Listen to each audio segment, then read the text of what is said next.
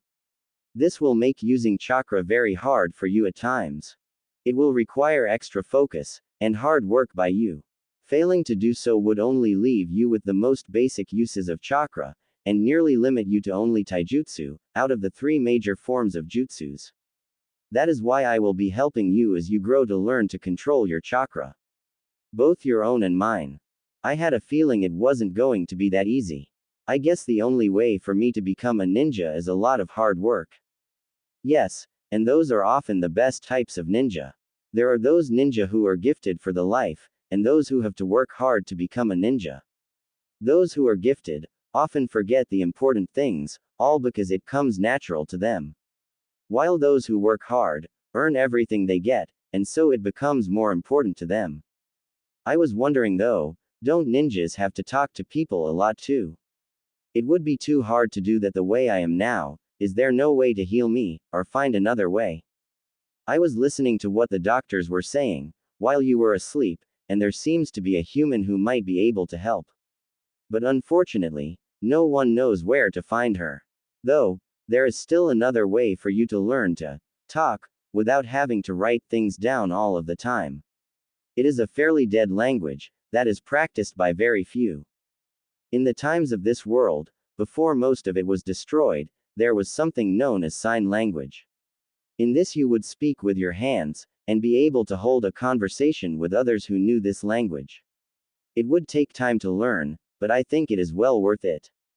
On top of that, I think it would be an excellent tool for all ninjas to learn, as silence and stealth is important. This language requires no verbal exchange, so it falls perfectly into both of those categories. Where do I go to learn it? That is the hard part. There is not much known about it now, just small pieces. The only place you would be able to find detailed information is in one of the lairs of a demon lord here in this world. Quote, quote. But you just happen to be in luck, Odoto. I have a copy of the material needed to learn this language. I would be willing to lead you and someone else to it, but only on one condition. Cool. What do I need to do? It is not what you must do. It is a promise that your Hokage must make with me. He must promise to have it become a lesson at what is called the Ninja Academy. This is only because I feel others your age should know it, as well as it being a useful tool for all ninjas. Do you think he would do that though? I like the idea and all, but making everyone learn it just because of me? I don't think anyone would be willing to do that. Well, from what I can tell, he does care for you. This will not only benefit you though, it would benefit everyone who learns it. I think this should be a tool all serious ninjas should know. There are other things that I might be willing to share with him, all of which are useful for what a ninja does. So I should ask him in the morning, or the next time I see him. Yes, and I have a feeling he will be one of the first people here, bright and early in the morning. Perhaps along with a few others. Though one of the people smell as bad as a snake. I would be careful around her, she seems to be a few eggs short of a full dozen. Naruto couldn't help but laugh at this. He was wondering who all had been to see him, since he knows he didn't have many, if any friends. He knew none of the grown-ups liked him when he was growing up, so hearing there might be some gave him a little hope. Now, if the Hokage agrees to the terms, I will lead you and one or two others to one of my lairs. It is just down by the coast of what is called Wave Country. But that is all I will say for now. Who will go with you is up to your Hokage. For now, I think we have talked enough. You need to get your sleep, and rest. As we make the trip, if we do, I will work on giving you the kitsune senses. Some of it will be painful, but you should be able to handle it. During that time, I will also be helping you to learn to control them. If we cannot go, then we will have due to this here in the village, or the forest surrounding it. So sleep now, you will have a long couple of days coming up. With those final words, Naruto finally managed to relax, and get one of the best night's sleep he has ever had. Naruto slowly woke up to the same room he was in before. He noticed it was very dark in the room, with the only light coming from a window on the door. He noticed a clock on the wall, but having never learned to tell time, had not idea what time it was. 7 in the morning, Naruto. I can see we have some basics to go over when we get the chance. Pouting, Naruto mentally stuck his tongue out at his Ne-chan for picking on him. I'm hungry. I haven't had anything to eat in a while. At least nothing that I remember eating. Wonder if there is a place to get something to eat around here. With that, Naruto was about to get out of bed, that was until the door to his room opened. Standing in the doorway was the Hokage, along with what must have been a doctor. Naruto really had no idea what doctors looked like though, so he could only guess. Ah, Naruto, I see you are awake now. Good, good. I will see about getting one of the nurses bring some food up for you. Kami knows you could use it. Was all the man in the white coat and blue paper shirt and pants said to him before leaving. The Hokage walked in, and pulled a chair up beside Naruto's bed. Well, good morning, Naruto. Feeling any better? Naruto nodded his head, because to be honest he had never known how much a good night's sleep could make a person feel. After doing this, he remembered the talk with Hikari during the night, and motioned for something to write on. Nodding his head in understanding, the Hokage pulled out another scroll, and pen from his robes for Naruto to use. Thanks again, old man. I wanted to talk to you about something that Hikari was telling me about. She was telling me of a language that would let me communicate with people besides writing. It was something called sign language. Thinking about it, the Hokage had to admit, if Naruto was to go through life like this, it would be very difficult, more so if he truly did want to become a ninja, and then Hokage someday. How did she intend for you to learn it, Naruto? Well, that is going to be the hard part. She said there are probably very few people who know some of it, even then, they know very little. The only places where there is a chance of a complete information on it, would be in the lair of a demon lord. I don't like where this is heading. She couldn't possibly hope for us to find one of these and then take the information out of it, does she? Was the first thing that came to the Hokage's mind when he read this news from Naruto. Very well then. What did she have in mind, as far as getting this information? Well, she wanted me and a few others to go to a lair, and get it and bring it back. But, the only way she would help us get to the lair, is if you made a promise to her, and me, I guess. What would that promise be? That you allow the Ninja Academy to teach it as one of their lessons. She thinks all ninjas should know it, since it is a silent language using hand signs, and would be perfect for a ninja. Well, now that is a surprise. I didn't expect her to want to help us out like this. If what he says is true, then it could very well be something worth doing. It seems as if Naruto trusts her, and the Yondaime claims she does possess honest intentions. We shall have to see how useful this information is then, thought the wise Hokage. Okay, Naruto, I give my word, that the information brought back will be taught at the academy. Before that though, I would have to study it myself to be able to teach it to the instructors, if that is all right with her. That is fine, I wouldn't expect anything less from a caring leader. She says that is fine, that it is what she would expect from someone who cared about those who followed them. I want to try to do this as soon as possible. That way I don't have to write everything like this all of the time. My hand is starting to cramp up already. Haha, I understand, Naruto. And as soon as Dr. Mihara says you are able to leave, you will. I will of course have to find people that I trust enough to go with you. I would also like to know where you will be going, if you don't mind telling me. I don't suppose it will hurt to let him know, one way or another he would find out. Unless you wanted to make the trip on your own, which I do not think you are ready for just yet. So you can tell him. Gee, thanks, Ne-chan. I am glad you have that much confidence in me. Well, it is on the coast of some place called Wave Country. As we get closer, she will point us there. Oh yes, I forgot another thing, Naruto, you will be the only one able to go in, or near it. There is a special genjutsu, set up by myself, that prevents anyone other than me and other demon lords from entering. If anyone else tried, they may find themselves in a rather uncomfortable location. She also says that only I can go into the place, or the area around it. Something about a genjutsu that can make people go to an uncomfortable place, whatever she means by that. Only demon lords are supposed to be able to go into it. And I suppose since she is sealed inside of you, that you will be able to go through. As observant as his nickname suggests. Yeah, so whoever comes with me, would have to sit and wait for me. Hopefully it wouldn't be too long. After that there were a few minutes of silence, only disturbed by a nurse bringing in a tray of food for Naruto. Naruto didn't waste any time in swallowing the food down, with little effort in chewing. There was eggs, bacon, some grainy things that he didn't know what they were, toast, and some juice to wash it all down. No sooner had the tray been placed in front of him it was clean spotless. The nurse and Hokage stood there amazed. Not many people liked hospital food, and very few could eat it as fast as Naruto just did.